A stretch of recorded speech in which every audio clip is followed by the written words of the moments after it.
Ensemble, vivons le bonheur d'Algérie. Ensemble, apprécions les couleurs d'Algérie.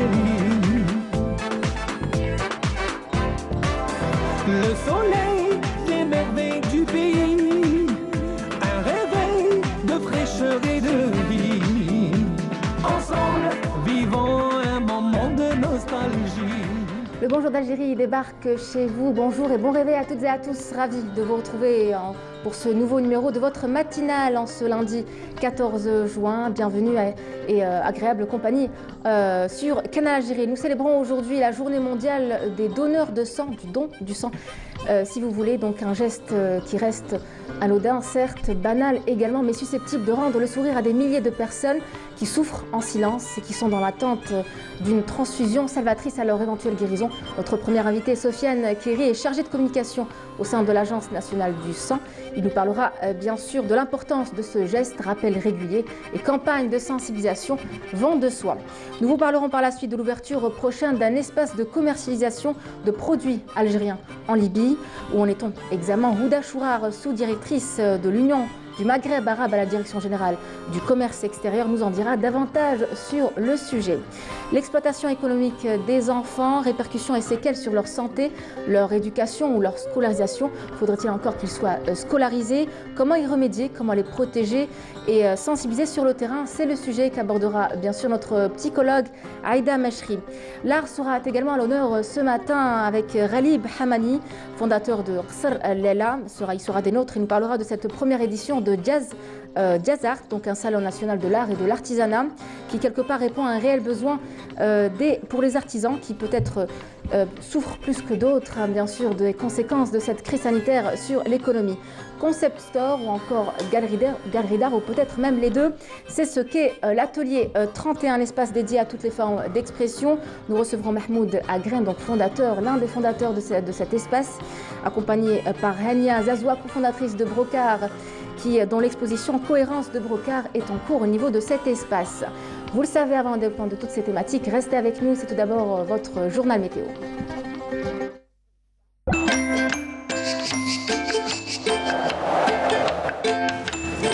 La météo vous est présentée par Mobilis.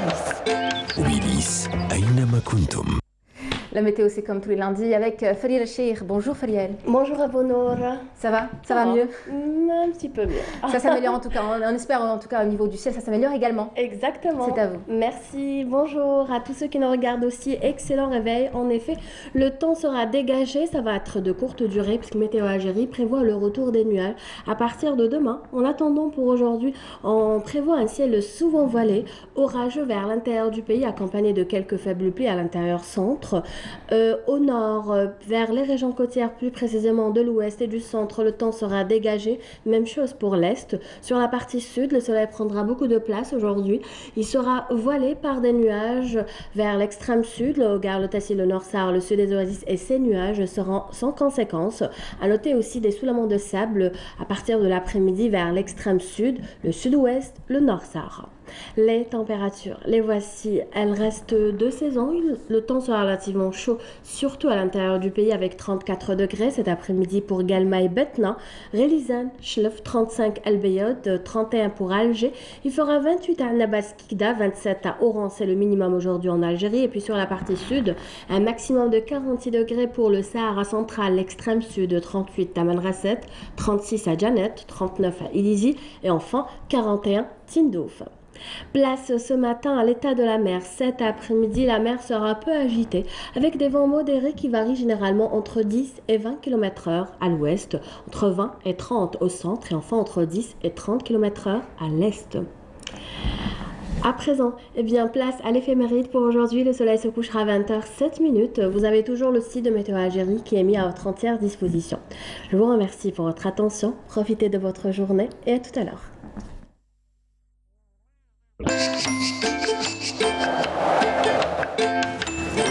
La météo vous est présentée par Mobilis.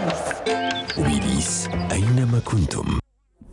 Des températures donc relativement élevées, surtout à l'intérieur du pays, même si le temps reste voilé, le ciel reste voilé. Exact. Merci Feli Alchir, donc on vous retrouvera pour d'autres nouvelles du ciel après les éditions de midi et celles de 19h. Merci à vous, très belle journée à vous. À vous aussi. Alors, on entame cette matinale, vous y êtes habitués avec de la musique. C'est Yezina de Babylone, on revient juste après. Agréable réveil sur Canal Algérie.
Sur le don du sang ce matin, puisque vous le savez, nous en célébrons la journée mondiale ce lundi 14 juin. L'occasion bien sûr d'évoquer cet acte de générosité indispensable pour le bon fonctionnement de nos hôpitaux. Et pour en parler, bien sûr, comme annoncé au sommaire de ce numéro, Sofiane Kéry, chargée de communication au sein de l'Agence nationale du sang. Bonjour Sofiane. Bonjour madame, merci pour l'invitation. Merci à vous d'avoir accepté notre invitation. Je sais qu'après vous filez pour un coup d'envoi. Tout à fait, le lancement d'une campagne nationale avec la DGS. Super, vous êtes accompagné ce matin par Qaddour Gharbi. Bonjour monsieur. Bonjour. Donc vous êtes président de la Fédération algérienne des donneurs de sang. Merci d'être avec nous ce matin. Alors vous allez déjà nous rappeler à quel point c'est important de donner son sang régulièrement. Ah oui, absolument, oui.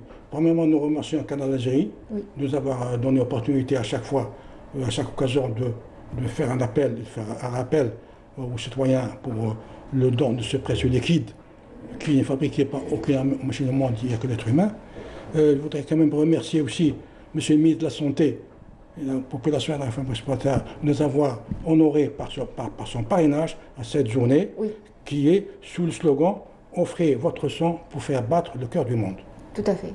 Oui. Tout à fait. Merci. Alors, Sofiane Kiri, donc début d'une campagne de sensibilisation ce matin, 9h, coup de départ. Tout à fait. Ben, merci encore une fois pour l'invitation. Je vous en prie. Le 14 juin, c'est la journée mondiale du donneur de sang. Cette 18e édition est placée sous la tutelle sous le haut patronage de Monsieur le ministre de la Santé, de la Population et de la Réforme hospitalière et en collaboration avec l'Organisation mondiale de la santé. Le slogan qui a été retenu cette année, c'est « Donnez votre sang et pour faire battre le cœur du monde ». Donc d'abord, c'est une occasion pour rendre un vibrant hommage à tous les donneurs et d'autre part, pour remercier justement tout et de sensibiliser et faire la promotion du don de sang. Et, effectivement, au jour d'aujourd'hui, il y a le lancement de la deuxième campagne nationale avec la Direction générale de la Sûreté nationale qui se fera à travers tout le territoire national. Et le coup d'envoi est prévu aujourd'hui à 9h, Inch'Allah. Très bien. Alors, est-ce qu'il y a moins de dons du sang depuis le début de la pandémie du Covid ? Tout à fait. Bon, donc, durant l'année 2020, nous avons constaté qu'il y avait une régression de 13% par rapport à l'année de 2019. Vous me permettez justement pour rassurer tous les donneurs, nous les rassurons que toutes les dispositions ont été prises pour garantir la sécurité des malades, la sécurité du donneur, des malades et aussi des staff médical et staff paramédical. Très bien, alors c'est ce que nous allons constater tout de suite sur le terrain dans ce sujet de Semira Hadjamor qui s'est rendu à l'hôpital de Bni Messous faire le constat. Regardez, on se retrouve juste après. Primordial, pire, vital, la vie d'une personne est souvent suspendue à celui qui voudra bien faire un don de sang. 2020, une année exceptionnelle tristement. Les dons de sang ont malheureusement baissé. Les raisons, le professeur Nekal nous en parle. Il est difficile pour nous parce que d'habitude, il y avait des campagnes et les gens connaissent, il y a des camions qui sillonnent un petit peu les villes pour que les gens puissent donner du sang. Donc c'est nous qui allons à la rencontre des donneurs de sang, mais maintenant, et à cause de cette pandémie, il est difficile. Donc on attend les donneurs au niveau des centres de transfusion sanguine, quel que soit le centre de transfusion sanguine. On était aux alentours de 4500, parfois jusqu'à 5000 dons par trimestre. Eh bien, il y a une baisse notable et on le ressent. C'est extrêmement difficile. Pourtant, le chef de service hémato de l'hôpital de Bni Messous rassure. Il n'y a pas plus de danger à attraper le Covid-19 à l'hôpital que dans le transport en commun ou dans un mariage. Au mois de mars, on ne connaissait pas très bien, mais on a lu, il y a des papiers, il y a des communications, des publications qui ont été faites sur le risque chez un donneur de sang, pas pour lui, mais pour celui qui va recevoir le sang de ce donneur. Est-ce qu'il y a un risque de transmission? Il n'existe pas, il a été démontré qu'il n'y a aucun risque. Donc, il y a déjà eu des communiqués de l'Agence nationale du sang, donc un élément officiel, une structure officielle de notre ministère de la Santé, disant qu'il n'y avait aucun risque. Donc, les donneurs de sang ont exactement les mêmes précautions qu'on prend avant Covid, pendant Covid et après le Covid. C'est pour ma sœur, un membre de la famille, un proche. Voilà ce qui pousse beaucoup de donneurs à réagir, souvent dans l'urgence. جيت نمد الدم الفاميليا مخصوصين الدم. راح دير اوبيراسيون باش اوبيريو. Et il y a des donneurs qui y vont juste par humanité, des donneurs anonymes. فولونتير متطوع، أنا متطوع من 2015. واليوم مديت اون بلاكيت، سيتادير مديت حق 10 عباد. هذا واش قدرنا نمدو حنا، مدوا لي بلاكيت نقدروا الدم، ولا قدرنا حاجه واحده اخرى ان شاء الله اللي عزيزه علينا نزيدوا كلوه كل حاجه والله غنمدها. Donner du sang, un acte généreux, altruiste, une bonne action, un geste humain, surtout depuis l'apparition de la Covid-19. On rappelle, on précise que ce travail a été réalisé lorsque les cas de contamination à la Covid-19 étaient en plein pic, en plein boom, j'ai envie de dire. Donc, Monsieur Sofiane Kiri, est-ce que depuis les choses ont quelque peu changé? Tout à fait. Donc l'Agence nationale du sang, avec à leur tête la directrice générale, nous avons mis une stratégie en place justement pour faire face à ce besoin, parce que même durant la Covid, les autres pathologies étaient toujours présentes et beaucoup de patients sont rattachés à cette poche de sang. Oui. Leur vie est rattachée à cette poche de sang. Donc nous avons à l'Agence nationale du sang mis une stratégie et à travers le mouvement associatif principalement et les médias qui ont joué un grand rôle dans la sensibilisation et l'organisation de différentes campagnes à travers le territoire national, et ce qui a permis d'avoir des stocks pour répondre justement aux besoins de ces malades. Alors, mais c'est quelque part justifié d'avoir peur un peu de donner son sang dans cette conjoncture? Tout à fait, tout à fait. Mais toutes les études ont démontré qu'au jour d'aujourd'hui, il n'y a aucun lien entre la transmission de la Covid-19 par le biais du sang. Donc nous tenons à préciser ça pour rassurer justement les donneurs que la contamination n'existe pas par voie sanguine pour le virus le coronavirus. D'accord. Alors, Monsieur Rerbi, est-ce que vous pouvez nous rappeler dans quelle situation le sang des donneurs est utilisé? Utilisé surtout au niveau des hôpitaux, parce qu'il ne faut pas oublier qu'il y a des pathologies, surtout qui touchent les enfants hémophiles ou les thalassémiques, où leur corps ne fabrique pas ou pas assez de globules rouges, donc ils sont obligés de perfuser périodiquement. Si on ne trouve pas de sang, ces enfants-là, le risque, c'est la mort. Le don du sang est un geste hautement humanitaire. Bien plus un devoir de citoyenneté et une satisfaction morale d'avoir sauvé une vie en danger de mort. Le sang, il faudrait qu'il soit une culture dans l'esprit de tout un chacun, et c'est la meilleure au monde qu'on peut offrir à un malade. C'est la meilleure au monde qu'on peut offrir à un malade. Oui. Le don de sang ne doit pas aussi concerner uniquement que la Fédération des donneurs de sang ou l'Agence nationale de sang ou le ministère de la Santé. Il doit concerner tous les ministères, toute la société civile, tous les walis, et les affaires religieuses, et surtout inculquer à l'élève dans les lycées et dans les écoles la culture du don du sang pour permettre de remplacer les donneurs de sang atteints par les limites d'âge, parce qu'il y a des donneurs de sang Il y a des conditions justement pour donner son sang. Quelles sont ces conditions? C'est de 18 à 65 ans. 18-65 ans, très bien. Et en bonne santé. Donc il faut penser quand même à remplacer tous ces donneurs de sang qui sont atteints par les limites d'âge. Il faut préparer une nouvelle pépinière. Très bien. Et puis on peut le dire en arabe dialectal, c'est l'occasion de lancer cet appel pour aller donner son sang. Alors, généralement, l'acte de donner son sang prend combien de temps?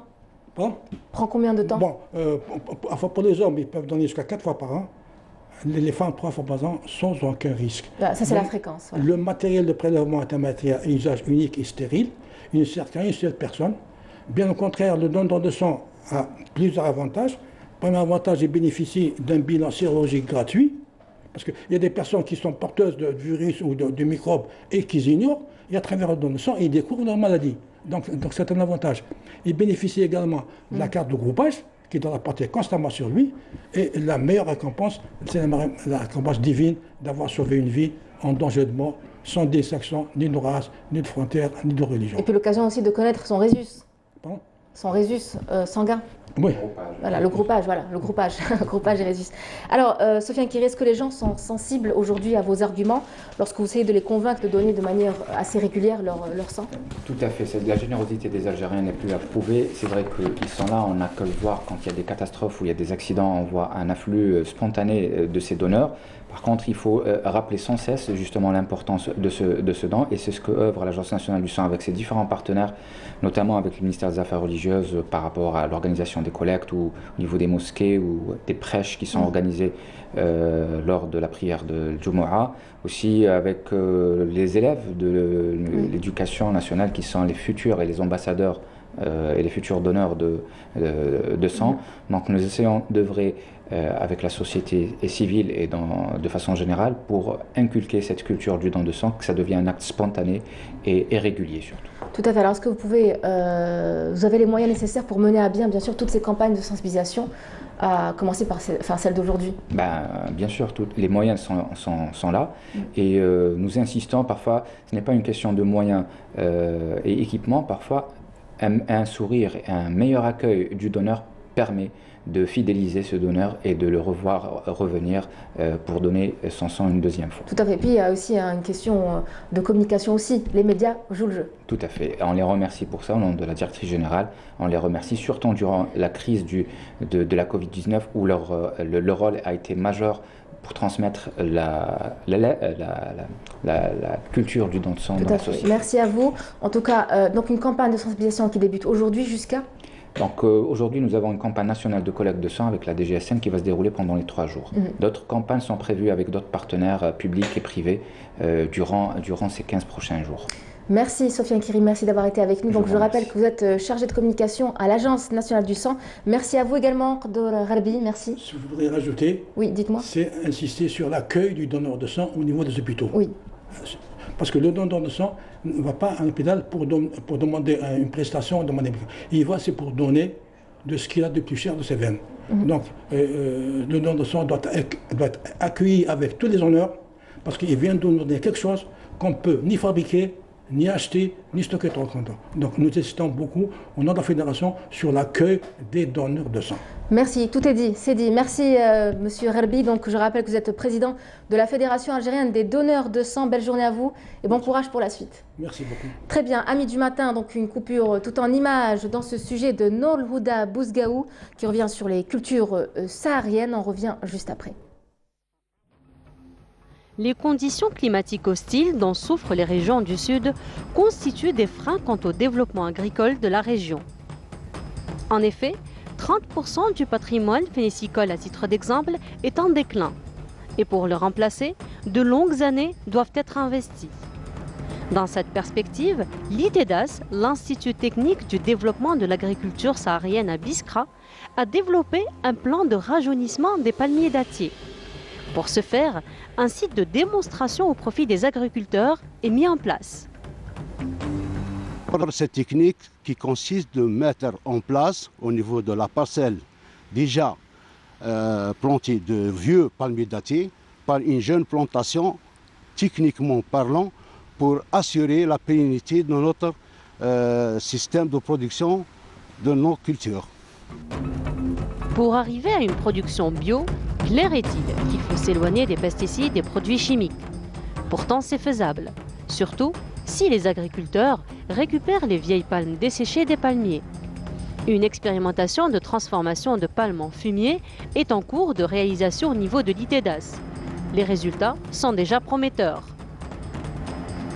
Parce que le fumier, pour le moment, c'est un produit un peu coûte cher et devient rare dans le marché. Alors, notre mission ici, l'Institut, on a pensé à faire une démonstration, un essai pour démontrer aux agriculteurs comment fabriquer le compost à base de déchets de palmier. On sait que le déchet de palmier ici existe au niveau des oasis ou au sud, des palmeries avec des quantités énormes. Pour valoriser ce déchet-là, on fait passer par ces techniques de compostage. Autre problème majeur que rencontrent les agriculteurs du Sud, le taux élevé de la salinité de l'eau. Cette qualité peut effectivement endommager une bonne partie du patrimoine agricole saharien. L'ITEDAS continue ses efforts pour résoudre ces contraintes. L'osmosie, c'est une technique pour la désalinisation des eaux d'irrigation qu'ils ont chargées en sel. C'est une technique pour dessalement. C'est-à-dire pour diminuer le sel, l'eau salée devient une eau qui est moins salée. C'est utilisable pour l'irrigation. Comme vous connaissez, ici on a la région saharienne, les eaux sont chargées en sel. Alors on a introduit cette technique pour diminuer la salinité et pour utiliser en l'irrigation. Donc c'est un appareil qui nécessite une démonstration sur terrain pour les agriculteurs. Dans ce cadre, on a installé notre site à Lotaya, ici à Lotaya, des essais d'irrigation pour différentes cultures, des cultures qui tolèrent moins ou faiblement tolérer la salinité. Le quinoa, une céréale très riche en protéines, conseillée pour les porteurs de maladies cœliaques, est une plante herbacée d'origine d'Amérique du Sud. Son introduction pour la première fois en Algérie, à Biskra particulièrement en 2014, démontre qu'elle s'adapte au climat aride du sud. Deux objectifs. Pour garantir une source de protéines en plus et exploiter les zones marginales aussi bien que l'Algérie, surtout le sud, il y a une pénurie d'eau et la salinisation des sols. Le quinoa avec ses caractéristiques ou bien ses qualités nutritives est très élevée, riche en protéines et sa capacité de s'adapter dans des milieux défavorables. Toutes les expérimentations réalisées à l'ITEDAS sont présentées dans des sites de démonstration accessibles aux agriculteurs afin d'assurer la pérennité du système de production agricole. On accueille notre seconde invitée, Houda Selhab Chourar, bonjour. Bonjour, merci Comment pour ça va? l'invitation. Merci à vous d'avoir accepté notre invitation. Alors je précise, vous êtes sous-directrice de l'Union du Maghreb arabe à la Direction générale du commerce extérieur. Alors vous êtes venue nous parler de l'ouverture prochaine d'une zone, d'un espace de commercialisation des produits algériens en Libye. Mais il y a eu justement avant, on va parler justement de ce forum économique. On commence par le forum économique algéro-libyen qui a été tenu dernièrement, le 29 et le 30 mai. À l'Ourassi, on a noté une forte présence libyenne de 320 hommes partenaires économiques et de 280 Algériens, plutôt le contraire. Pas de souci. Très bien.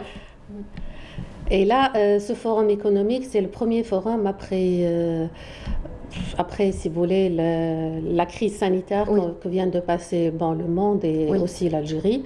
C'est la première forte présence libyenne. Et là, c'est un engagement fort de l'État et par les institutions algériennes pour attirer les opérateurs économiques à investir le marché libyen. D'accord, donc c'est suite à cette forte concentration, j'ai envie de dire, de produits de Libyens au sein de cet événement qu'il y a eu cette initiative donc. Ça a été à la demande. Il y a eu l'organisation de la foire exposition spécifique de produits algériens dédiés au marché libyen. Et là, on a recensé une forte présence sur une superficie de 7000 km. Il y avait 311 exposants de part et d'autre. Et là, c'était l'occasion pour les opérateurs libyens de voir tout ce qui a été fait par, si vous voulez, les produits industriels et répondre à la demande libyenne qui se concentre sur tout ce qui est agroalimentaire, les produits agroalimentaires, pharmaceutiques et aussi le ciment, les produits de construction. D'accord. Alors, donc une exposition qui s'est tenue sur 2 jours, tout comme le forum. Oui. Très bien. Après le forum, ça a été le 30 et le 31 au niveau de la SAFEX. D'accord. Et durant le forum, il y a eu des rencontres. C'était l'occasion pour les opérateurs aussi des deux pays de tenir des réunions, des rencontres B2B. Ça a été aussi l'occasion d'exprimer, de connaître la demande libyenne et l'offre algérienne. Et là, c'était un discours, si vous voulez, franc et direct entre opérateurs. Aussi, la présence économique des Libyens a été rehaussée par une présence politique de haut niveau, avec plusieurs ministres. J'imagine qu'il y a eu la présence de certains investisseurs. Oui, également. Oui, ils étaient nombreux. Ils sont vraiment demandeurs du produit parce qu'ils connaissent le produit algérien à travers les expositions et les foires qui se tiennent régulièrement. Mais hélas, depuis 2014, on n'a pas tenu de foire vu la conjoncture politique et sanitaire. Dernièrement sanitaire, oui, depuis 2 ans sanitaire. Donc aussi. Une offre qui répond à une certaine demande. Alors l'ouverture d'un espace de commercialisation de produits algériens en Libye, où en est-on avec ce projet? Voilà, maintenant la perspective de la coopération avec le partenaire libyen, avec l'ouverture prochaine du passage frontalier d'Ebda-Birdamis. Là, ça va booster énormément les échanges commerciaux. Ça sera, et avec l'ouverture aussi de la ligne maritime Alger-Tripoli. D'accord. Ça va booster les échanges. On a une échanges. Date précise ou pas du approximative? Prochainement. Très bientôt. Surtout pour le passage frontalier d'Ebda. Ouais. Très bien. Alors les produits concernés seront les produits qui ont été exposés lors de ce forum? Les produits exposés lors de ce forum, mais aussi pour répondre à la demande libyenne aussi. Ils sont, je ne vous cache pas qu'ils sont demandeurs. Beaucoup de de matières dans beaucoup de domaines aussi. Vous avez le domaine des services, le ciment, les matières de construction, l'agroalimentaire, les produits agricoles, les produits pharmaceutiques. Et là, on pourra répondre à leurs demandes.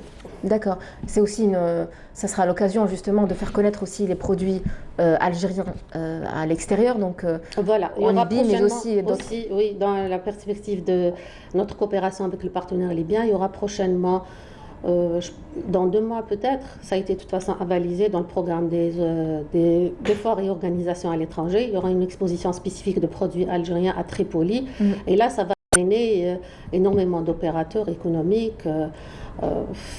Parce qu'il y a le ministère du Commerce qui est là pour les soutenir et les aider à travers un fonds spécial de promotion, à travers toutes les institutions, Algex, la CACI, qui sont là pour vraiment encourager et élever cette appréhension pour les opérateurs économiques. Et là, à travers le marché libyen, on pourra aussi investir d'autres marchés africains, voisins.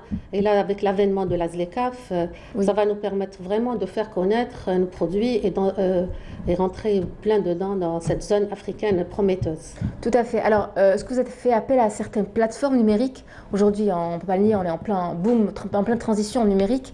Est-ce qu'il y a la plateforme Algérie Export? Oui, exactement. Je ne sais pas si vous êtes passé par cette plateforme aussi, justement, pour répertorier certains produits. Le ministère du Commerce travaille fait appel à cette plateforme. Il y a tous les événements économiques et où les opérateurs aussi pourront trouver tout ce qui les intéresse sur cette plateforme. Très bien. Alors, Madame Houda Selhab Chourar, à ce jour, eh bien, l'Afrique demeure le continent où les échanges intracontinentaux sont les moins importants. Qu'est-ce qui explique cela? Pourtant, le continent est énorme, il y a plein de pays, ressources diverses et variées. Pourtant, on échange le moins, les pays où on échange le moins. Oui, il y a un faible taux d'échange économique, effectivement. Cela est dû peut-être à la pauvreté de beaucoup de pays africains. N'oubliez pas que sur 54 pays, il y a, je pense, 14 pays qui sont des PMA aussi, qui ne sont pas à la hauteur d'investissement. Et en plus, c'est la ressemblance des produits échangés. Peut-être c'est dû à ça. Mais maintenant, avec l'avènement de la ZLECAf, avec 90% d'échanges de commerce extérieur qui est libéralisé, ça pourra donner un résultat probant entre ces pays. Et parce qu'on dit que l'Afrique est quand même le continent de l'avenir. Exactement, oui. Donc il faudrait faire des actions dans ce sens-là. En tout cas, on l'espère. Alors, est-ce que la fin, justement, le fait que la zone africaine de libre-échange ait vu le jour n'est pas en soi la fin d'une zone maghrébine de libre-échange, puisque désormais nous avons un marché beaucoup plus large et qui offre plus de possibilités? Effectivement, n'oublions pas que le marché maghrébin, l'UMA, va être absorbé en Afrique. Ça veut dire que le taux d'ouverture et d'échanges commerciaux entre les pays de la ZLECAf va dépasser le cadre UMA. Mais n'oublions pas que le Maghreb reste le premier prolongement de l'Algérie. D'accord. Alors, prolongement arabe, africain, et vous avez, s'il n'y a pas d'échanges économiques bilatéraux entre des pays, là, on cherche aussi, on espère dépasser cet échange économique pour arriver à une véritable intégration économique. Et pourquoi pas intégrer l'UM en tant que bloc UMA, carrément la ZLECAf. Tout à fait. Être un bloc comme on aurait dû le faire avec l'Union européenne aussi. Tout à fait, tout à fait. Merci d'avoir été avec nous. Donc, Houda Selhab Chourar, donc je rappelle que vous êtes sous-directrice de l'Union du Maghreb arabe à la Direction générale du commerce extérieur. Belle journée à vous, merci d'être avec nous ce matin. Merci pour l'invitation. Je vous propose à présent une courte pause tout en images et on se retrouve dans un très court instant, dans un moment.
Place à votre rubrique psychologie avec Aïda Mechri. Bonjour Aïda. Bonjour. Comment ça va? Très bien. Très contente de te revoir ce matin. Alors, il est question du travail des enfants. J'allais dire qu'ils soient forcés ou non. Oui. Parce qu'on devait recevoir Fela Bras sur le plateau. Mais bon, obligation nous oblige à donc avoir ce débat toute seule, rien que vous et moi. Donc nous allons parler du travail des enfants. Alors le travail, donc voilà, allez-y, allez, parlez. Je suis un peu perturbée. On va le définir d'abord. Oui, voilà. Oui. Voilà, travail de l'enfant, l'emploi, l'exploitation économique, beaucoup de concepts qui se chevauchent un tout petit peu, on ne sait pas trop. Est-ce que c'est bon pour nos enfants? Non. Est-ce qu'il faut dire non, stop? Non, pourquoi?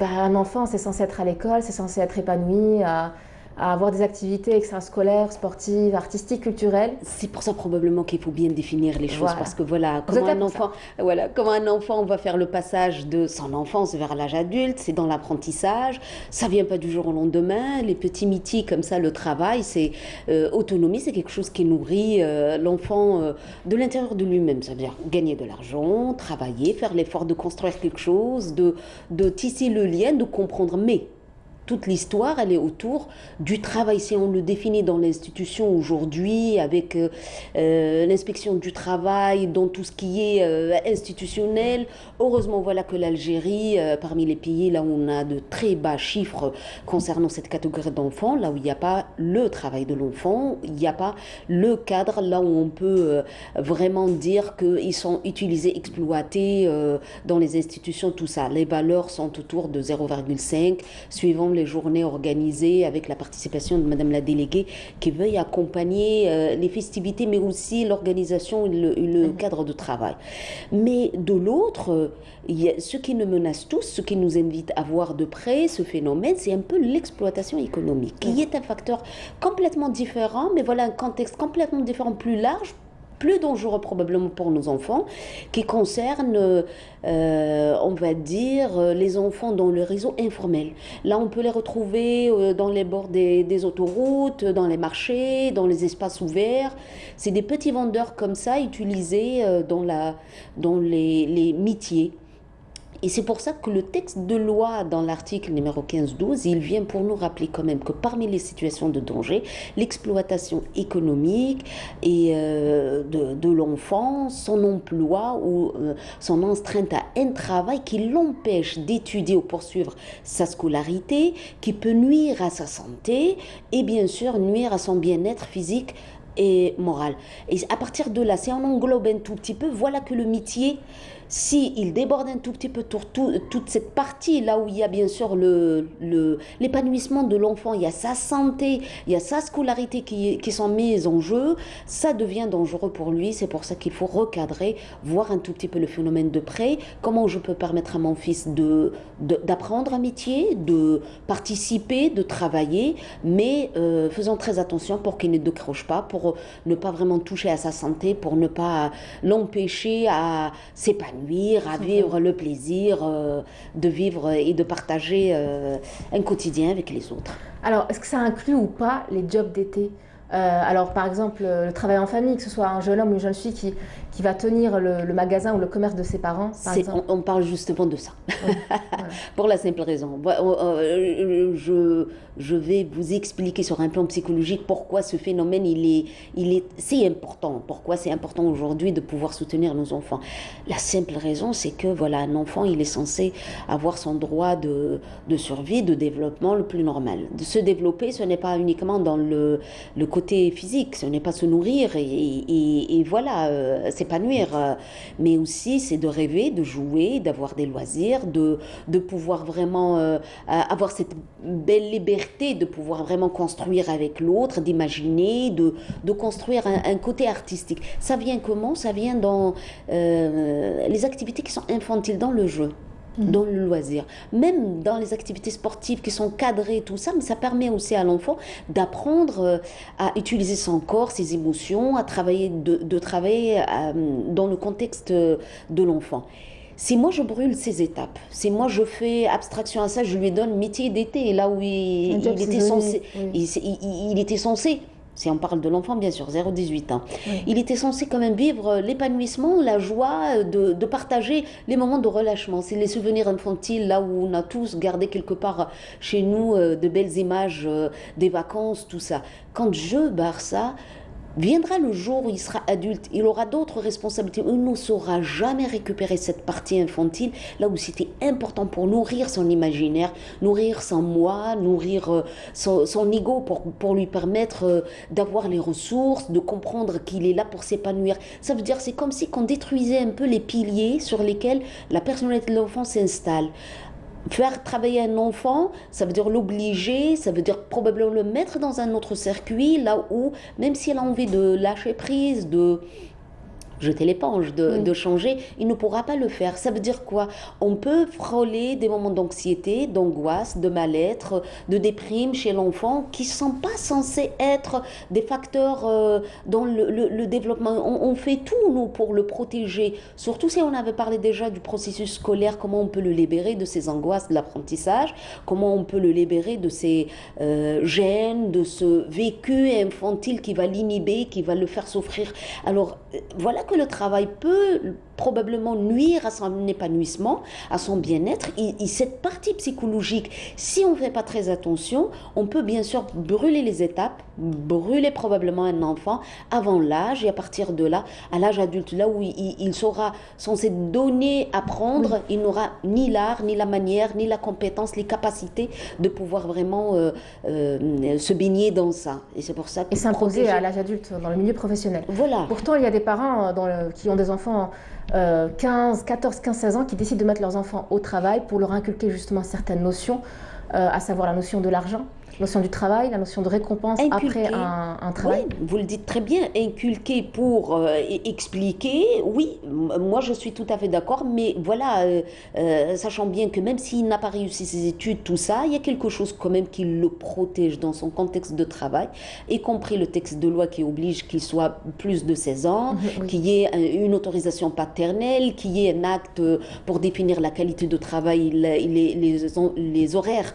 Combien ça veut dire qu'on va cadrer dans la totalité quelque chose qui pourra permettre à nos enfants, à nos ados, de pouvoir retrouver un contexte là où ils peuvent s'épanouir, tout en gardant cette liberté, cette marge qui va protéger leur corps et leur âme, leur psychologie.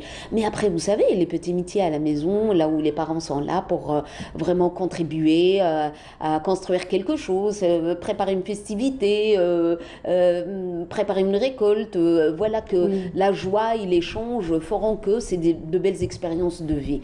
Maintenant, ce qui est important, c'est de s'arrêter quand on voit de près des enfants exploités dans les terrains, par exemple, de pommes de terre, à l'intérieur du pays, là où par exemple, on peut retrouver des ados.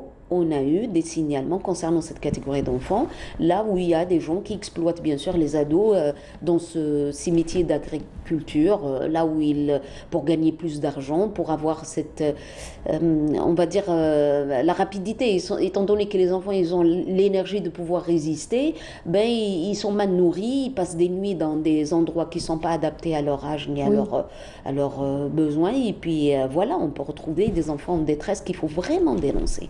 Ça, je crois qu'il faut dénoncer. Alors Aïda, on a quelques chiffres. Donc le travail des enfants, il faut savoir qu'il concerne également les pays les plus développés. Donc 2,5 millions d'enfants y travailleraient. Ce phénomène touche surtout l'agriculture, comme vous l'avez si bien dit Aïda, aux États-Unis, les services à la personne en Grande-Bretagne ou encore le textile et le bâtiment en Europe du Sud. Qu'est-ce qui pousse les employeurs, les patrons à employer des enfants ? Moi, je dirais probablement je ne peux pas m'inscrire dans ça parce qu'actuellement, avec les employeurs, il n'y a pas d'exploitation de l'enfant comme ça, proprement dit. Oui, légal, heureusement. Mais voilà.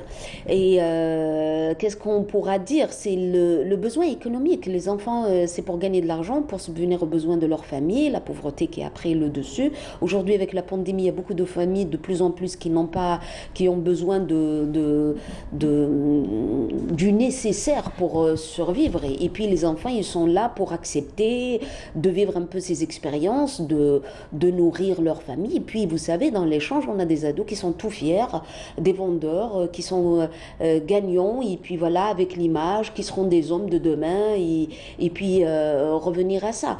La pauvreté, le manque aussi d'activités de loisirs fait que, probablement dans les milieux pauvres, et puis voilà, là où il n'y a pas de contexte des institutions, de structures pour pouvoir vraiment aider les enfants à découvrir ces activités, ils vont pencher vers un gain d'argent, là où ils vont gagner quelque chose, mais voilà que, on va dire, les phénomènes glissent rapidement. Comment on peut perdre vraiment ces enfants très intelligents qui, dans peu de temps, peuvent décrocher, ne pas avoir un intérêt pour leur scolarité, ne pas avoir un intérêt, ils banalisent un tout petit peu l'amitié à risque, face à leur santé, face à un avenir qui nous oblige tous à les protéger. Protéger un enfant, c'est de dénoncer justement ces situations, mais aussi de rester dans la sensibilisation. Les familles, les parents, comme vous le dites, ben, vous savez, entre hier, aujourd'hui, demain, ce n'est pas le même contexte. C'est important de dire les choses simplement à ses parents, à ses enfants, que, attention, vous pouvez nuire à votre santé, c'est très dangereux pour vous. Justement, il y a des risques sur la santé, sur la croissance, l'éducation, la scolarisation lorsqu'ils sont scolarisés. Absolument. Et puis vous savez, vous attirez mon attention vers quelque chose, le contact avec le grand public, ceux qui disqualifient, qui humilient, qui sont dans le rejet. Il y a quelque chose dans le relationnel avec l'âge adulte qui fait qu'on peut détruire un peu la naïveté infantile chez les petits. Le pervertir, on peut le dire. C'est un pervertir, non, je préfère rester comme ça dans le relationnel comportement, ces comportements de ces enfants qui seront très méfiants, qui seront trop agressifs, qui vont changer suivant le comportement de l'adulte qui les disqualifie ou les sous-estime, les stigmatise un tout petit peu. Et je crois que c'est à travers, si on les protège justement de cette agressivité, de ce comportement qui peut nuire à un bon développement. Protéger un enfant d'un regard, des mots, d'un geste, protéger un enfant d'un contexte, mais aussi d'une famille, des parents. Et heureusement que le texte de loi, il est là pour pouvoir redéfinir les choses et dire que ça, c'est inacceptable, qu'ils seront punis par des années de prison, par des amendes, surtout doublées par rapport aux tuteurs ou les parents. Et je crois qu'aujourd'hui, il faut revenir à dénoncer toute situation qui peut nuire surtout à vos enfants vulnérables, à besoins spécifiques qui sont utilisés dans des contextes. L'exploitation aussi sexuelle, on ne peut pas le dénier parce que ça, c'est les dessus. Probablement que dans les tabous, le non-dit, le silence, on peut retrouver des contextes vraiment qui peuvent nuire à nos enfants, à nos adolescents qui sont utilisés quelque part. C'est de lever le voile et de dire stop, et c'est inacceptable. Tout à fait. Alors, vous parliez tout à l'heure de sanctions, etc. Oui. C'est ce que prévoit en tout cas la loi, donc c'est puni. Donc le travail forcé des enfants, l'exploitation économique des enfants est punie par la loi, que ce soit ici en Algérie ou dans le reste du monde, même si ça diffère quelque peu d'un pays à un autre, mais dans les grandes lignes, on est d'accord, on est dans le même train, voilà, on est sur l'article numéro 139. 139, très bien. De la protection de l'enfance. Il y a aussi les enfants subsahariens. Aujourd'hui, on est face à un fléau, enfin je dirais fléau, c'est peut-être un gros mot, je ne sais pas, mais en tout cas on le voit. On le voit tous les jours sur nos routes, nos autoroutes, des enfants qui mendient de l'argent, à qui on apprend même des mots en arabe, en dialectal algérois, pour pouvoir, voilà, sadaqa, voilà, pour... Je crois que souligner un tout petit peu le facteur, le contexte, ces choses. Agir maintenant, étant donné que c'est une responsabilité collective dans laquelle nous tous, on est responsables pour pouvoir vraiment protéger cette naïveté, protéger cette enfance qui est en face de nous. Des fois, si on parle de l'enfant algérien, tout enfant sur le territoire national est considéré, il baigne dans les mêmes droits et la même protection. Aujourd'hui, revenir à associer un tout petit peu la mendicité comme facteur aussi. Là, on peut retrouver des réseaux qui sont utilisés. Ouais. Par exemple, les adultes qui les accompagnent, qui les contrôlent, ils n'ont même pas droit à une bouteille d'eau pour pouvoir vraiment subvenir à leurs besoins.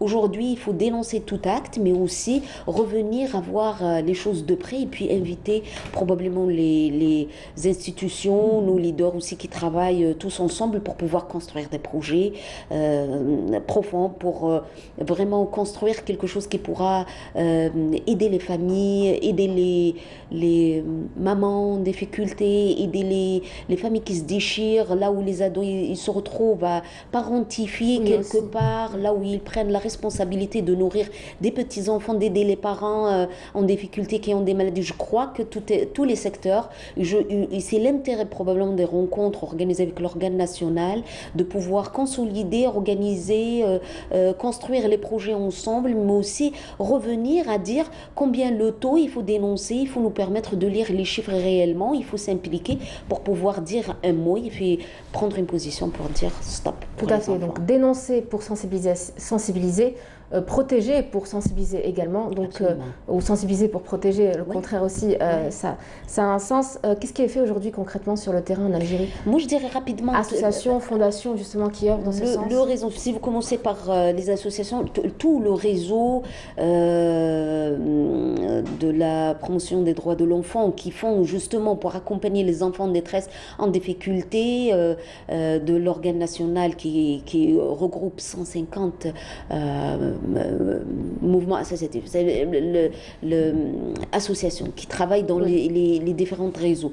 Mais aussi, moi je dirais, les professionnels qui dénoncent, voilà les outils aujourd'hui à travers le numéro vert, à travers les outils qui existent, à travers une dénonciation. Aujourd'hui, on peut frapper à la porte d'une protection juridique, frapper à la porte d'une protection sociale pour pouvoir soutenir une famille, frapper à la porte de l'organe national pour la protection de l'enfance. Il faut revenir à sensibiliser, que ce soit par une dénonciation directe pour protéger l'enfant ou dans un contexte social pour revenir à aider la famille et puis sensibiliser les parents et puis permettre à cette famille de retrouver le minimum pour le bien-être de leurs enfants, de leur existence et leur dynamique. Tout est dit. Merci Aïda Mechri. Merci à vous. Merci d'avoir tenu à aborder cette thématique qui est importante, qui revient fréquemment sur le plateau du Bonjour d'Algérie. Elle a toute sa place.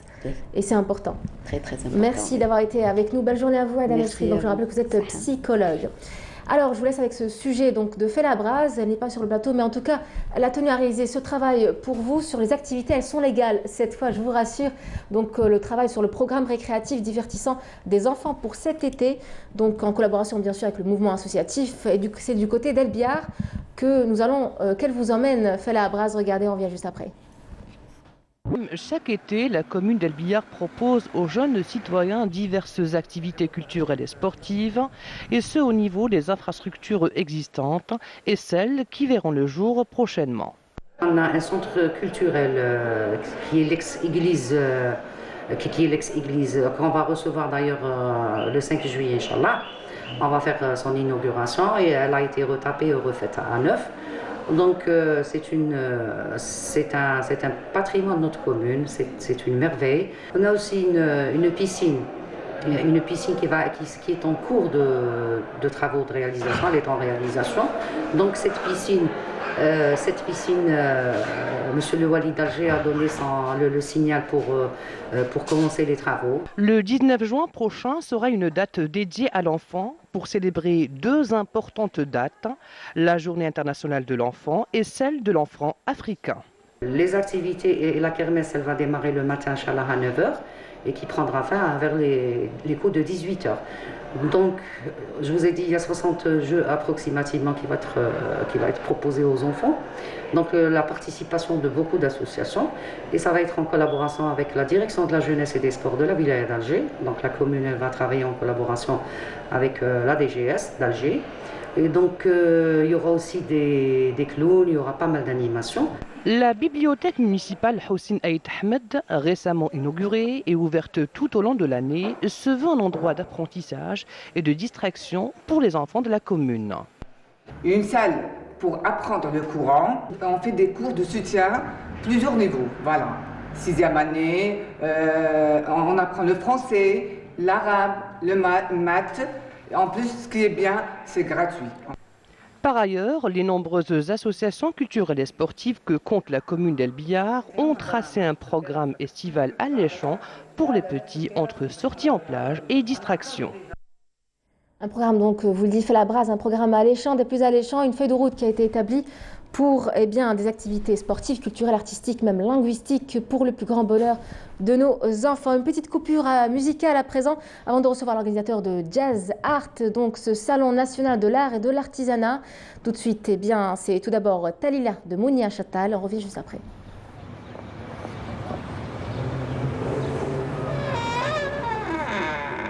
عليك نعلم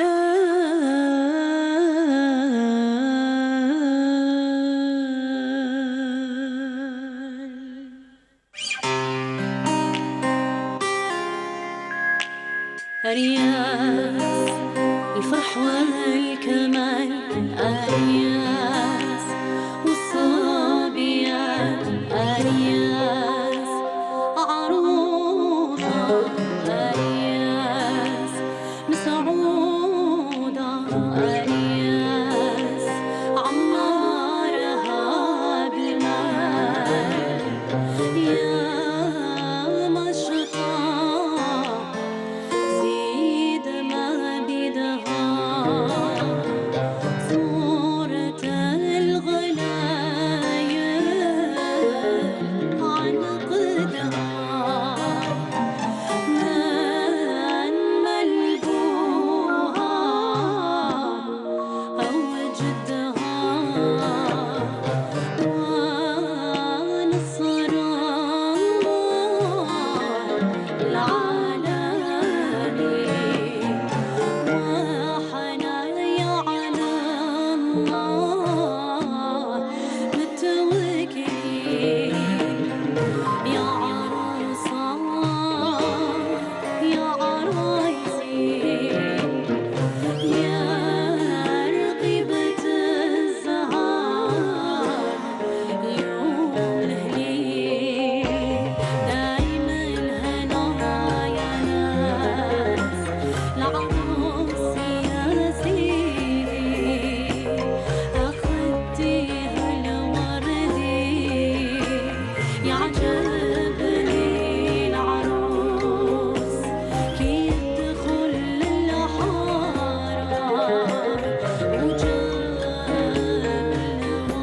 الورد على الخوارة هو زيدها مولاها وأساسها علاها مولا العروس قولوله وجه المليح عيدوله لحدا انتنا يا عروس عطينا حقنا يا عروس اليوم أنا هنا يا ناس تهني ونار بعد ما تهني ونار روحوا خلي ونار انتي يا الخيار يا من صباح البيت شحال خدمتي على أمي متاك ما قلتيش عيد اليوم أنا هنا يا ناس هني ونار بعد ما تهني ونار روحوا خلي ونار انتي يا الخيار يا من صباح نجوم دارك دارك يا الخيار دار الأمي ما متروح اليوم الهنا يا ناس هني بعد ما تهني ونار روحوا خلي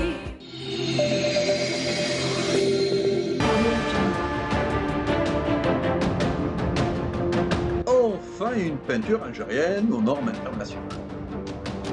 Tous vos besoins en peinture intérieure, peinture métal, préparation de support ou peinture extérieure, choisissez Coral Peinture. Coral Peinture, c'est les mains. C'est les matins à faire.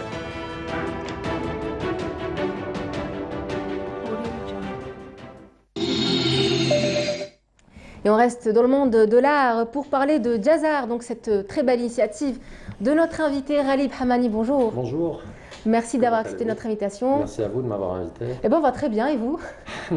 Après cette dure période de Covid? Bah écoutez, on survit, hein. On survit. On n'a pas le choix. Ah, c'est le mot, on survit. On survit, exactement. Alors, vous êtes fondateur de Qsr Lala et vous êtes justement à l'initiative de cette première édition du Salon national de l'art et de l'artisanat.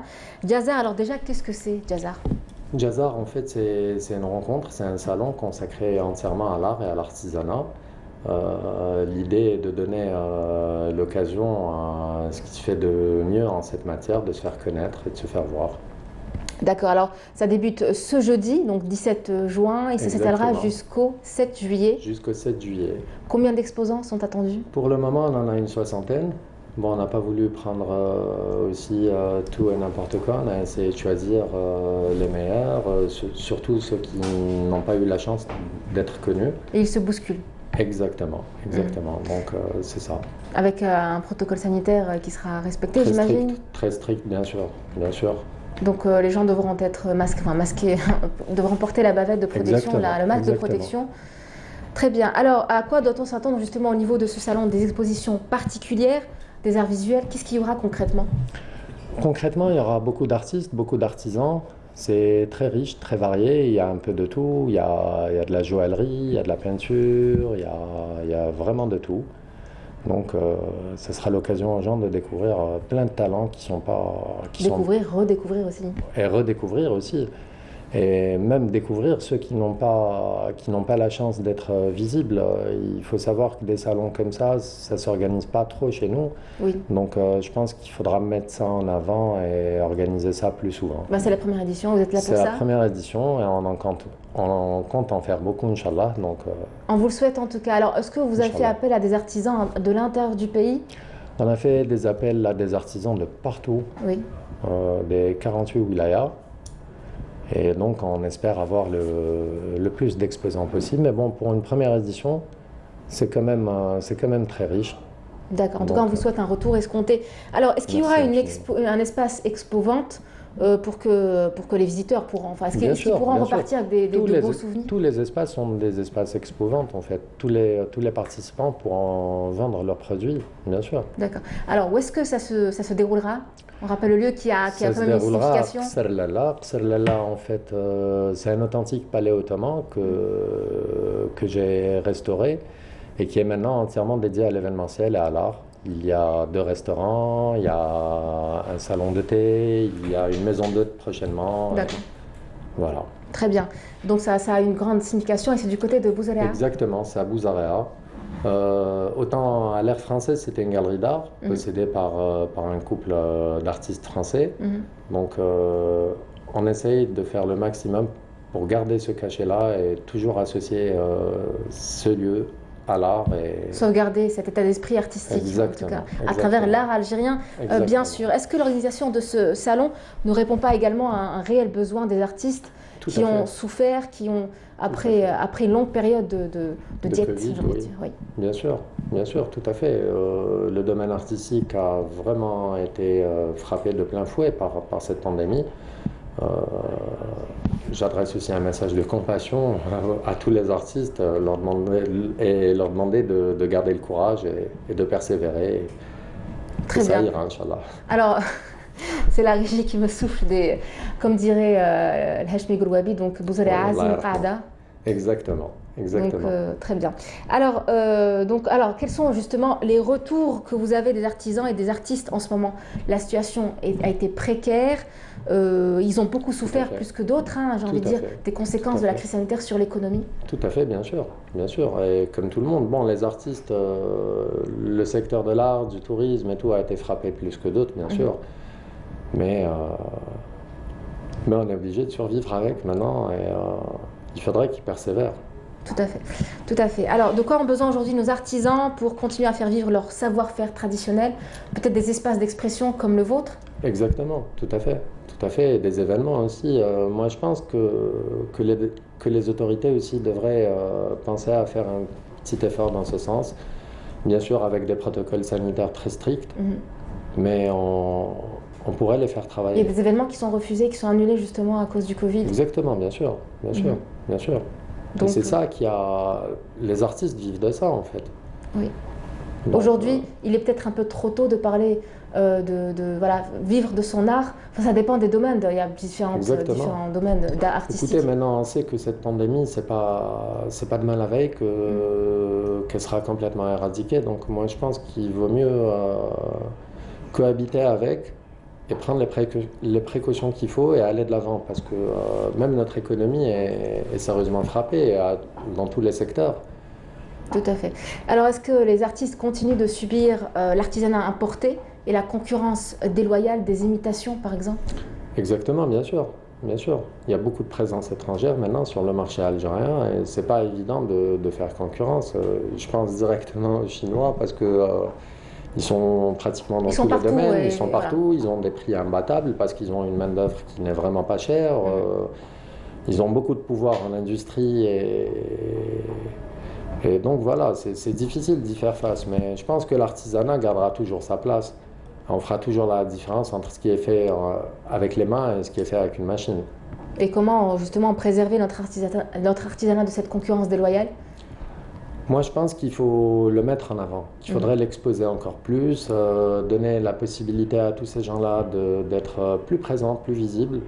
Je pense que c'est ça la solution. C'est la solution. Donc la persévérance, la passion, la motivation et ne jamais baisser les bras. Exactement. Tout à fait. Alors on finira en rappelant bien sûr la date clé donc, de votre événement. Ouais. Première édition du Salon national de l'art et de l'artisanat qui se déroulera au Palais Ottoman donc de Bouzaléa, en plein centre de Bouzaléa. Donc une première édition qui débutera donc ce jeudi 17 juin jusqu'au 17 juillet. C'est toute la journée? Non, c'est à partir de 10h le matin et ça va jusqu'à 17-18h Quasi le soir. Toute la journée. Quasi toute la journée. Le soir, il n'y a pas de spectacle ou... Pas encore, on n'est pas autorisé à le faire, donc on attend. Il paraît qu'il y aura du changement les jours qui viennent avec un protocole très strict et tout, donc on attend. D'accord, c'est la journée inaugurale le jeudi? Exactement. Il y aura un groupe de musique Il y aura un peu d'animation, on va essayer de... vous savez, avec la pandémie et tout, c'est pas évident.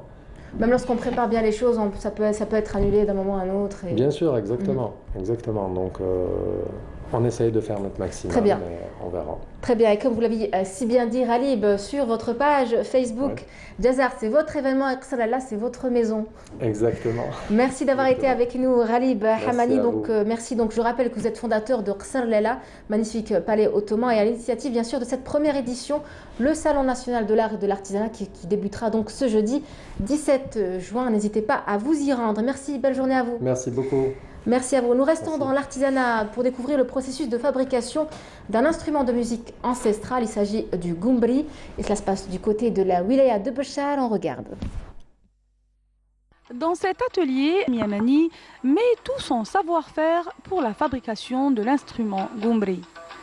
Un travail minutieux né de la passion et de l'amour du métier qui demande patience et précision. Fabriqué à base de peau de dromadaire, de boyaux de chèvre, de bois de noyer et de saule, El Goumbri est un instrument de musique spécifique au troupe Gnawa, dont l'origine remonte à 5 siècles en arrière. Cet instrument est un instrument moderne et ancien à la fois. C'est un instrument qui apaise le corps et l'âme.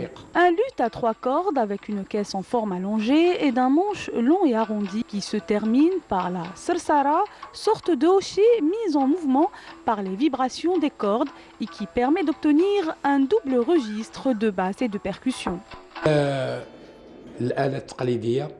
Je n'échangerai mon activité pour rien au monde. Je suis passionnée par la musique gnawi. La fabrication de l'instrument traditionnel est un domaine très intéressant. À travers cette activité, je découvre les richesses de chaque région. Le Goumbri a longtemps animé les belles soirées gnawi et les registres du Diwan sahraoui.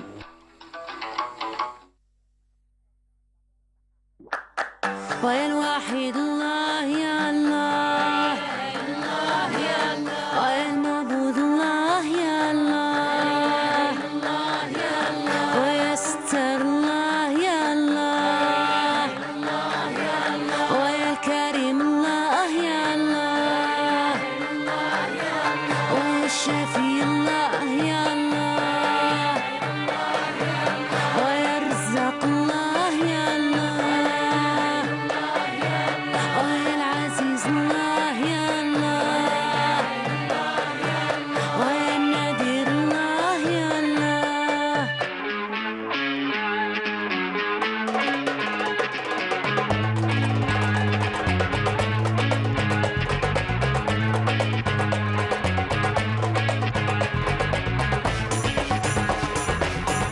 العزيز الله كريم الله غفور الله رحيم الله شداد الله شاوع ويشا عيشة قنديشة سكنة بالجبال سياح في الغزال هلي يا ربي مال هلي من دون الناس واحد في ملكه هني وانا بايت عسال الميزان وضيع الميزان وضيع في حق الله في حق الله عزيز الله كريم الله غفور الله عيشة عيشة عيشة عيشة عيشة عيشة عيشة عيشة عيشة الكريم الله العزيز الله الستار الله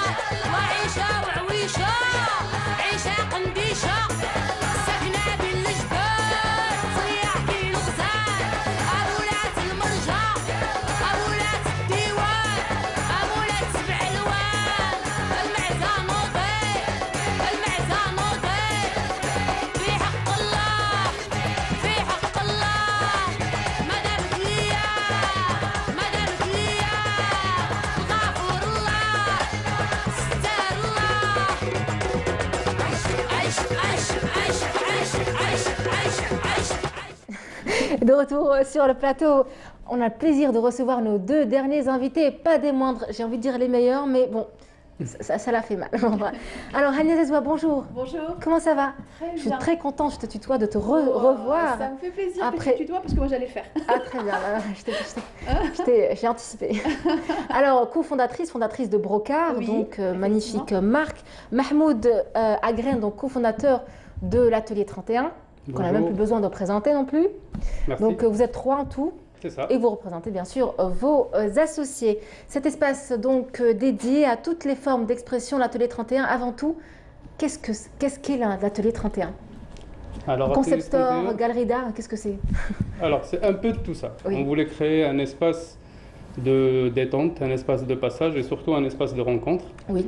avec les artistes, où on peut se voir entre amis aussi. Mhm. Donc, c'est un espace d'art, c'est vrai, mais c'est un espace de passage. Et on voulait un petit peu, à l'image des brocarts, enlever le mythe qu'il y a autour de la galerie d'art, inaccessible. On voulait un espace qui soit accessible à tout le monde, jeunes comme vieux, voilà. Voilà, il n'y a que l'art qui... on parle art. On parle art, on parle uniquement art. de tout, on parle de foot, on Ah, parle d'accord. du quotidien, on parle des problèmes, c'est un espace de rencontre où on peut rencontrer des artistes, où on peut rencontrer des œuvres d'art, on peut discuter art bien sûr, mais on peut parler de tout. Très bien. Surtout que l'art parle de tout. De tout. L'art parle de la société, de la culture, du foot. C'est aussi ça en fait. Et C'est ça je qu'on m'en- oublie, c'est qu'on oublie que l'art aussi est un témoignage de son temps. Et donc du coup, le fait de partager de l'art, c'est aussi partager un quotidien. Et je n'en attendais pas moins de toi, Hania Zazoua. C'est bien toi qui le dis. Alors, la dernière exposition en cours au niveau de cet espace, donc l'Atelier 31, est celle de Hania Zazoua, donc cofondatrice de Brocard. Quelque part, vous vous soutenez à travers cette exposition? Moi, je pense que oui. Je pense que oui. Alors, moi, Cohérence. Alors cohérence, alors c'est pas mon exposition, c'est cohérence, c'est une errance à plusieurs. En ce moment, on est deux dans cette cohérence. Et ce qui est génial, c'est que, alors on se faisait la réflexion. Donc il y a Mahmoud, il y a Mouna et il y a Adil. Donc pour Atelier 31. Et en fait. Lorsque c'est Mouna qui m'a fait l'invitation au nom de Atelier 31, et du coup elle me dit, je lui dis Oran, j'ai jamais fait, si j'ai fait certains instituts on va dire, mais c'est la première fois qu'une galerie algérienne nous invite en 15 ans. Donc j'ai dit waouh, c'est 15 ans. Ouais, c'est la première fois. C'est la première fois qu'on est invité par Voilà. Donc du coup, c'était cool. Et donc, d'un commun accord, je leur ai dit, bon, ben, comme c'est la première fois qu'on se déplace pour le public oranais, ben, ça serait cool qu'on fasse une cohérence de brocard dans le sens de faire une rétrospective de brocard. Donc nous, on recevait des messages oranais sur les réseaux sociaux. On a reçu un public oranais, enfin, pas tout le monde, quoi, quelques-uns. Donc on s'est dit, on fait une rétrospective. Très connu. Mais juste, en arrivant à Atelier 31, ils connaissaient tout. Enfin, moi, j'ai été hyper émue. À un moment donné, j'ai dû sortir de la galerie, reprendre mon souffle et rentrer, parce qu'on a été inondés d'amour et un public oranais très averti et puis très attentif. Et moi, avec Nassim, donc Sven, et moi, Princesse Azou, on a juste été heureux par l'accueil du public oranais. Et puis, je dois quand même avouer de l'efficacité et le professionnalisme de Atelier 31 parce qu'on a quand même misé sur quelque chose. Ils ont pris nos œuvres, en fait, on a fait un déménagement. Et pour les artistes et les designers, parce qu'on a exposé de l'art et du design, et du coup, tu as toujours mal au ventre parce que tu te dis, j'espère que ça va être bien, j'espère qu'ils vont respecter le truc, j'espère que ça va être carré. Et c'est la première fois que je trouve quelqu'un de plus carré, ou aussi carré, parce que sinon il va se vexer, que Sven. C'est Mahmoud, il s'est chargé avec Mouna avec la scénographie et la mise en place, et c'était nickel. Donc, public oranais, allez-y, c'est trop beau. On a adoré l'expo. On a adoré notre expo. Mouna Benamani, qui est la directrice artistique du lieu, et c'est elle qui définit un petit peu la ligne éditoriale d'Atelier 31. C'est que nous, on essaye d'accueillir tout le temps de la création algérienne et on essaye de la mettre en contact de la société et des acquéreurs. C'est qu'on voudrait que l'art des Algériens rentre dans les maisons. Et ça, c'est notre plus grand souhait. Et franchement, Brocart, c'était la chose la plus facile pour nous parce qu'on est à peu près sur la même longueur d'onde. Je vois qu'il y a des liens très forts qui se sont créés, je le vois même sur le plateau. C'est là toute la magie de l'art, quelque part. Oui, alors c'est vrai qu'on se suit depuis quelques années. Il y a aussi de l'amitié.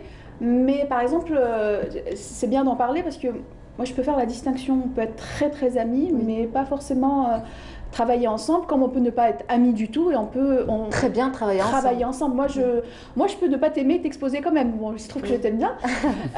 Mais c'est vrai qu'en plus, on a cette chance d'avoir beaucoup de points communs, beaucoup de synergies. On a vraiment reçu de l'amour et vraiment de la sympathie. Ils ont aussi un bon capital sympathie à Oran, donc voilà, c'était cool. Je n'en doute pas. Je n'en doute pas. Alors, cohérence de Brocart. Cohérence, pourquoi le mot errance? Alors en fait, ça fait un moment que moi j'explique que donc j'ai créé Brocart il y a 15 ans et je l'ai défini comme une embarcation dans laquelle on pouvait ramer seul ou à plusieurs. J'ai commencé par ramer seul parce que les gens ne croyaient pas en ce projet qui alliait art et design. Et en fait, l'art en Algérie, on se rend compte que le public, il est là, il est présent. Il manque un maillon de la chaîne, alors il est là, les critiques d'art, il y en a, mais il n'y a pas vraiment de lieu de publication professionnel. Du coup, le public, ou plutôt les professionnels et les acquéreurs, n'ont pas toujours la latitude de connaître, quand ils sont en face d'une œuvre, de connaître tout le parcours de l'artiste. Donc c'est compliqué d'acheter l'œuvre, enfin, le marché de l'art n'existe pas quasiment, donc c'est compliqué d'acheter l'œuvre à son prix. Et nous, on s'est dit, mais c'est quand même dommage d'arrêter pour ça, donc on a continué à faire des expos art, mais on avait quand même besoin de le financer. Et là, on s'est pris la casquette design, on s'est dit, on va, en plus de nos créations de mobilier, on va concevoir des accessoires accessibles. Et ce sont ceux-là qui font voyager l'art. Et du coup, par exemple, dans nos accessoires, on va trouver d'abord des œuvres des artistes brocards, mais aussi nos ballades algéroises. Là, en ce moment, on est Et puis, ça touche toutes les générations, parce qu'à travers vos œuvres, à travers tes œuvres, pardon, eh bien, on voit que tu voyages à travers les générations. On a des dates historiques, on a beaucoup de choses qui... Absolument. En fait, je parle souvent de kitsch conscient, et je leur parle de ça parce qu'en fait, dans mes œuvres, par exemple, on va voir des femmes, certaines font partie de l'histoire, et d'autres font partie de ma famille. Et je me suis rendu compte, alors il y en a au début qui me disaient, mais tu fais de l'orientalisme, et j'explique, bah non, moi je suis algérienne. Moi, je ne suis pas une étrangère qui vient prendre en image ou en photo ou raconter l'Algérie, je parle de ma grand-mère, de mon grand-père et de ma fille. Oui. Donc c'est vraiment ça, c'est transgénérationnel. Il y a de la poésie dedans, il y a de l'humour, il y a du décalage. Et c'est vrai que ça parle à tout le monde. Très bien. Ouais. Et puis vous le transmettez très très bien, Hania. Oui, parce que j'adore. Elle est géniale. Elle est géniale. C'est sûr. Mahmoud Agren, donc cofondateur de l'Atelier 31, comment ça se passe pour le marché de l'art depuis la pandémie qui existe toujours? C'est un peu difficile? Alors nous, on a créé Atelier 31 en plein pandémie. Oui. On a commencé à y penser en février 2020. Je ne vais même pas vous demander pourquoi. Ouais. Voilà. Je ne sais pas pourquoi, mais voilà. On est de gros aventuriers. Oui. Avant ça, on avait une maison d'art et on essayait de connecter un petit peu le monde professionnel du monde artistique, où on donnait des prestations artistiques à des entreprises. Après, on s'est dit, tout le monde est à l'arrêt, personne ne travaille. Venez, on crée quelque chose qui soit en dehors d'Alger. Pourquoi en dehors d'Alger? Pour plein de raisons, parce qu'à Alger, il y a déjà beaucoup de choses. Ouais, tout est concentré à Alger, aussi pour des raisons économiques, parce qu'on a beaucoup de mal à parler de la partie économique, mais c'est important. Oui. C'est qu'à Oran, on pouvait se permettre des choses qu'on ne peut pas se permettre à Alger. Oui.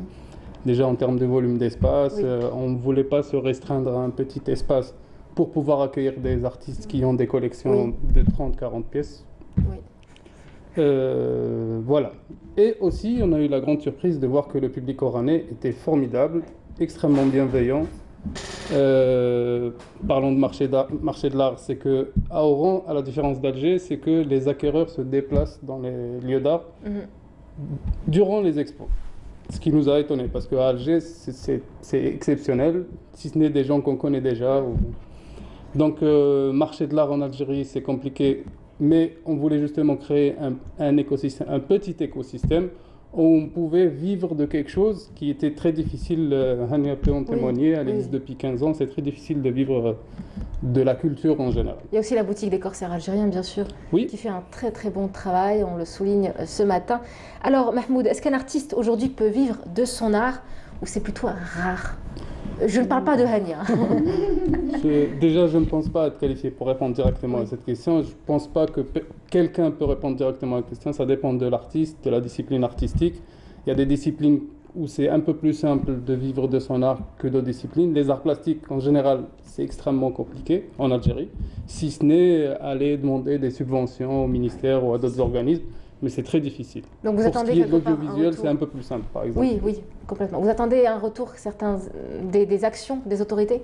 Alors justement, nous, dans notre... Vous pouvez lancer un appel, hein, c'est gratuit. Là, lancer un appel. Là, c'est lancé. On est écouté, c'est non, ça? Justement, non, on veut s'éloigner de ça. Ce pourquoi on n'a pas créé qu'une galerie d'art simple, c'est qu'on sait que le business model d'une galerie d'art simple ne fonctionnerait pas en Algérie. C'est très difficile en tout cas. Du coup, on a allié le design et la comment on appelle ça, l'artisanat d'art. Voilà, l'artisanat d'art spécial. Et on s'est dit, avec ça, on peut compléter la panoplie, c'est-à-dire que quand on vient chez nous, on vient visiter une expo, mais pas seulement. C'est-à-dire qu'on a des pièces de créateurs et on insiste sur algérien. Tout ce qu'on a ici, c'est algérien. Atelier 31, c'est algérien. Et aussi, on veut démontrer que la création algérienne existe, elle est pertinente et intelligente et elle se doit de rentrer dans les ménages algériens. C'est-à-dire que notre rêve, c'est qu'au lieu d'aller s'acheter un bahut à 300 000 dinars chez quelqu'un, chez une marque, il y a des créateurs algériens qui le font très très bien. Et on insiste aussi sur la fiabilité des matériaux, c'est-à-dire qu'on est garant de la qualité de ce qu'on commercialise à Atelier 31. Très bien. Est-ce qu'il n'y a pas justement un manque de communication, de lobbying pour la promotion de nos artistes sur le marché international de l'art? Complètement, complètement. Ouais. Ce qu'on appelle le marché de l'art, c'est-à-dire la partie communication et la partie promotion fait partie du marché de l'art. Et malheureusement, c'est très difficile. C'est-à-dire que chacun communique dans une bulle.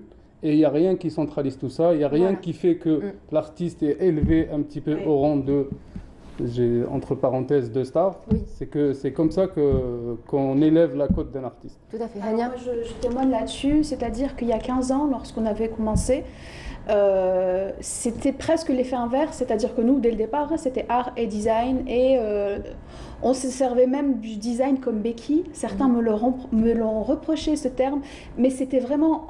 c'était ça, on le ressentait comme ça. C'était le design qui était la béquille pour le lieu d'art. Parce qu'en fait, on peut se dire oh, l'art c'est pas pour moi, pour plein de raisons, parce que je ne comprends pas, parce que j'ai pas les moyens, parce que je ne comprends pas que ça coûte ce prix. Donc les gens comprennent vraiment pas. Alors qu'un sac, une sacoche, l'art de la table, un fauteuil, ils savent ce que c'est, ils comparent les prix, ils trouvent que c'est accessible. Sauf que là où ça a été différent pour nous, c'est que nous, on a eu l'effet inverse, c'est-à-dire que lorsqu'on avait commencé, c'était essentiellement les étrangers qui venaient chez nous, qui nous achetaient des choses. Les Algériens qui venaient, les premiers Algériens qui arrivaient, j'étais contente, je leur disais bah, marhaba, comment ça se fait que vous venez? Ils me disent mais en fait j'ai reçu Michel, Isabelle, et Michel, Isabelle m'a dit je veux voir le Bardo, la Casbah et Brocard.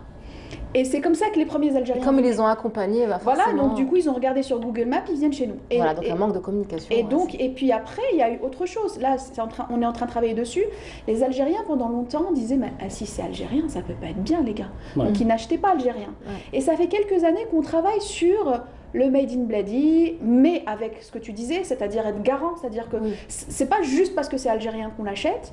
Et puis, je pense que cette pandémie nous a fait du mal et du bien en même temps, puisque tout le monde s'est recentré sur soi et a commencé à regarder autour de soi qu'est-ce qu'on est capable de faire chez nous, qu'est-ce qui est beau chez nous en termes de tourisme, en termes de design, et puis l'art et la culture, c'est aussi notre quotidien, quoi. Il faudrait aussi commencer par valoriser en Algérie déjà nos artistes. Absolument. C'est le constat qu'on doit faire aujourd'hui. Donc valoriser nos artistes en Algérie avant de justement les valoriser à l'étranger. Ouais. Ça ira de soi une fois qu'on commence à l'échelle nationale. Mais nous, ça a été l'inverse. C'est d'abord parce que, alors je veux bien nul des prophètes en ce pays, mais c'est d'abord parce qu'on a été valorisé à l'international que ici on a commencé à nous dire mais on t'a vu dans telle expo. Comme si les Algériens avaient besoin d'une reconnaissance, alors que pas du tout. Pas du tout. Marhaba, amis algériens. Voilà. Alors, hors année, atelier 31 jusqu'au 5 juillet, mais algériens, allez voir ce que les artistes et designers algériens vous proposent. Tout à fait. Il y a des projets pour l'avenir? Plein. Alors, une nouvelle aventure qui m'est venue depuis la pandémie. Oui. Alors, ceux qui suivent sur les réseaux savent que je suis artiste flâneuse, mais maintenant je flâne avec ma fille en plus. Oui. Donc, un regard différent. Donc, Sven, qui est quarantenaire et qui est hyper limite cynique, design épuré mais clinique. Moi avec de la poésie et une gamine de 15 ans. Et on a un travail d'édition, un livre sonore qui va sortir bientôt. Génial, on a hâte d'écouter, de voir et de sentir tout ce travail. Merci Hania. Mahmoud, on souhaite bon courage. Merci à vous. Pour la suite des expositions, j'imagine, qui vont arriver. Chaque 2 mois. Chaque 2 mois, génial. En l'occurrence, et il communique hyper bien, j'adore. C'est hyper pro, j'adore. Eh ben, nous aussi, on adore. Merci beaucoup. Merci donc Mahmoud Agren, donc cofondateur de l'atelier 31 qui nous vient tout droit d'Oran. Merci beaucoup. Hania Zazoua, qu'on n'a même plus besoin de présenter non plus, donc cofondatrice de Brocard. Voilà. Merci d'avoir été avec nous. Donc voilà, c'est la fin de l'émission. Merci d'avoir été fidèles, d'avoir suivi toute cette matinale. Toute cette matinale, demain, ce sera ce sera Amel Almi qui sera aux commandes de votre matinale Le Bonjour d'Algérie. Quant à moi, je vous retrouve dimanche prochain. Restez avec la suite de nos programmes sur Canal Algérie. Belle journée à vous.